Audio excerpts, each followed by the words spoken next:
জেলখানায় জায়গা নেই, অনেক বন্দি। তাহলে কি জেলখানা কম, নাকি বন্দি বেশি? বন্দি বেশি মানে কি অপরাধ বেশি? আমাদের বাংলাদেশেই তো বন্দির চাইতে জেলখানার জায়গা কম। আপনি কি ভেবেছেন আমাদের দেশে শুধুমাত্র এই চিত্র? না, ইতালির মতো দেশেও একই হাল। ইতালির সুন্দরীর প্রধানমন্ত্রী জর্জিয়া মেলোনির সরকার বাধ্য হয়ে প্রায় 14,000 বন্দীকে নিজেদের বাড়িতে পাঠাচ্ছে। তবে মুক্তি দিয়ে নয়, বন্দী অবস্থায় বাড়িতেই শাস্তি ভোগ করবে তারা। আমাদের দেশে তো বড় বড় রাজনৈতিক ব্যক্তিত্ব নিজ বাড়িতে বন্দী অবস্থায় ছিলেন।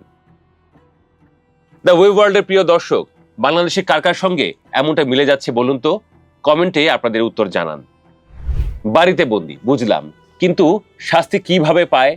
জেলখানায় না হয় কাজ করায়, কিন্তু বাড়িতে? নিজের বাড়ির কাজ আবার শাস্তি হয় নাকি? কিন্তু এখানে কথা আছে, বন্দীকে নিজের বাসায় তো থাকতেই হবে, জেলখানা কর্তৃপক্ষের অনুমতি ছাড়া বাইরে বের হওয়া যাবে না। চিকিৎসা, আদালতে হাজিরা, চাকরি, শিক্ষা বা অন্য বিশেষ প্রয়োজন হলে জেলখানা কর্তৃপক্ষের অনুমতি নিয়ে নির্দিষ্ট সময়ের জন্য বাইরে যাওয়া যেতে পারে। গৃহবন্দী মানে অনেক হিসাব কিতাব। আইন শৃঙ্খলা বাহিনী বা জেলখানা কর্মকর্তারা যে কোনো সময় আপনার বাড়িতে তল্লাশি চালাতে পারেন, খোঁজ খবর নিতে পারেন। অনেক ক্ষেত্রে আসামিদের বা বন্দীদের গোড়ালিতে ইলেকট্রনিক অ্যাঙ্কেল ব্রেসলেট পরানো হয়। এতে আপনি লুকিয়ে চুরিয়ে বাড়ি থেকে বের হলেই জেলখানা কর্তৃপক্ষ তা জেনে যাবে। কেউ যদি বাড়ি থেকে পালিয়ে যায়, অনুমতি ছাড়া বের হয় কিংবা অন্য কোনো শর্ত লঙ্ঘন করে, তাহলে তাকে আবার মূল জেলখানায় পাঠিয়ে দেওয়া হয়। এমনকি অতিরিক্ত শাস্তিও ভোগ করতে হতে পারে। কোনটা ভালো বলে মনে হয় আপনার, মূল জেলখানা নাকি বাড়িতে বন্দী? জর্জিয়া মেলোনির সরকার যে এমন একটা পদক্ষেপ নিল, এতে সারা দুনিয়া অবাক হয়ে গেছে। তবে সব ধরনের বন্দী ও আসামিদের জন্য মেলোনির সরকার এটা করছে না। ধরেন শাস্তি শেষ হতে অল্প সময় বাকি আছে, সহিংস বা গুরুতর অপরাধ করেনি, পালিয়ে যাওয়ার আশঙ্কা কম এবং অপরাধ করার প্রবণতা কম এবং ভালো আচরণের রেকর্ড আছে, এই ধরনের বন্দীদের ক্ষেত্রে ইতালির সরকার এই পদক্ষেপ নিচ্ছে। কিন্তু কি এমন হলো যে ইতালিতে এমন পদক্ষেপ নিতে হলো? শুরুতে একবার বলেছি, বাংলাদেশের মতো ইতালিতেও জেলখানায় জায়গার চাইতে বন্দী বেশি, অথবা বন্দির চাইতে জায়গা কম।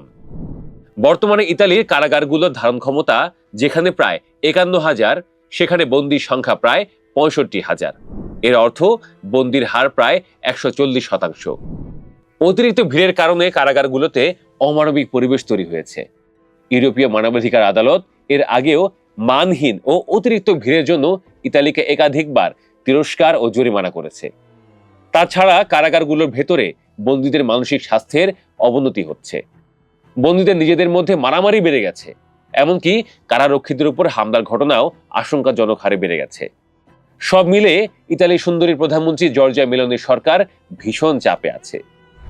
এই কারণে নাকি ইতালির সরকার এমন একটি আইন পাশ করেছে, যার মাধ্যমে বন্দীদের নিজ বাড়িতে শাস্তি ভোগ করার সুযোগ দেওয়া হচ্ছে।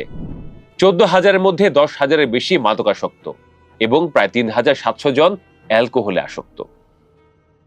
বিশ্লেষকদের মতে জর্জিয়া মেলোনির সরকার এই পদক্ষেপের ফলে সারা বিশ্বকে একটি বার্তা দিল, যেমন সব অপরাধীকে জেলখানার চার দেওয়ালে বন্দী করে রাখা সবসময় সমাধান নয়, বরং ছোট অপরাধীদের পুনর্বাসনের মাধ্যমে মূল স্রোতে ফিরিয়ে আনা সমাজ ও রাষ্ট্রের জন্যই ভালো।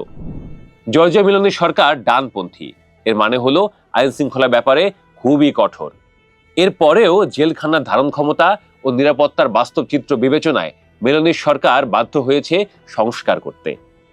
বিশ্বের অনেক দেশই বর্তমানে অতিরিক্ত বন্দী সংকটে ভুগছে।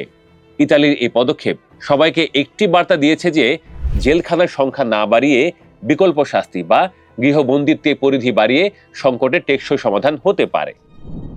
বৈশ্বিক মানবাধিকার সংস্থাগুলো এই পদক্ষেপকে স্বাগত জানিয়েছে। এটা অন্যান্য দেশের সরকারকেও নিজেদের জেলখানাগুলোর অমানবিক পরিবেশ নিয়ে নতুন করে ভাবতে বাধ্য করবে। তবে রাজনীতিতে ঝামেলা থাকবেই। বলা হচ্ছে জর্জিয়া মেলোনির সরকারের জন্য এই পদক্ষেপ নাকি একটি দুইমুখী তলোয়ার। বিরোধী দলগুলো এটাকে নরমপন্থী নীতি হিসেবে প্রচার করতে পারে এবং মন্তব্য করতে পারে যে সরকার অপরাধী বিরুদ্ধে নরম হয়ে পড়ছে। তাছাড়া বন্দীদের এভাবে বাড়িতে পাঠিয়ে দেওয়ায় সাধারণ জনগণের মধ্যে আতঙ্ক বিরাজ করতে পারে। সে যাই হোক, কিছু তো একটা করেছে জর্জিয়া মেলোনির সরকার। আমাদের বাংলাদেশও কিন্তু এ থেকে শিখতে পারে। যেমন যেসব বন্দী ছোটখাটো অপরাধে বা বিচারাধীন অবস্থায় বছরের পর বছর জেলখানায় কাটাচ্ছেন, তাদের ক্ষেত্রে গৃহবন্দিত্ব বা কমিউনিটি সার্ভিসের মতো বিকল্প শাস্তির আইন তৈরি করা যেতে পারে। জেলখানার ভেতরে চাপ কমাতে এবং মৌলিক মানবাধিকার রক্ষায় বিচারের দীর্ঘ প্রক্রিয়া কমিয়ে দ্রুত মামলা নিষ্পত্তি করা যেতে পারে এবং জামিনযোগ্য অপরাধে বিকল্প ব্যবস্থা চিন্তা করা যেতে পারে।